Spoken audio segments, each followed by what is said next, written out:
Official replicas of the joystick, throttle and control panel of the U.S. Air Force's A-10C aircraft.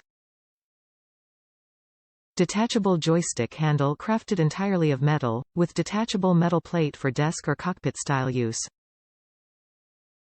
19 action buttons in total plus 1 8-way, point of view, hat.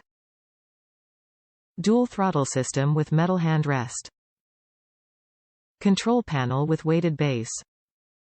Super stable, weighted base, over 3 kilograms. Unique replica set of the U.S. Air Force A-10C's joystick, dual throttle system and control panel.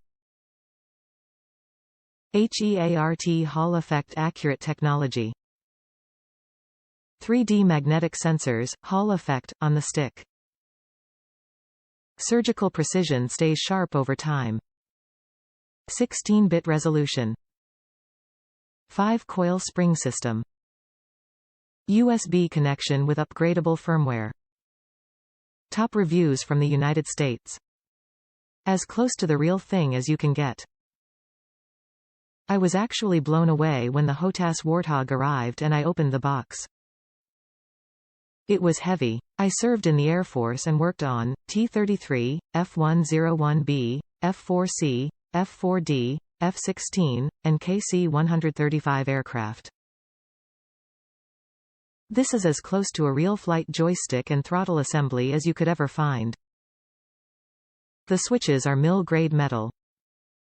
This setup is extremely well made, and IMHO, well worth the money. Easily programmable in Microsoft Flight Simulator and Project Wingman. There is definitely a steep learning curve to remember the function of all the buttons, but that's part of the realism it provides. I've had numerous joysticks over the many years of flight sims used, and the Warthog trumps them all.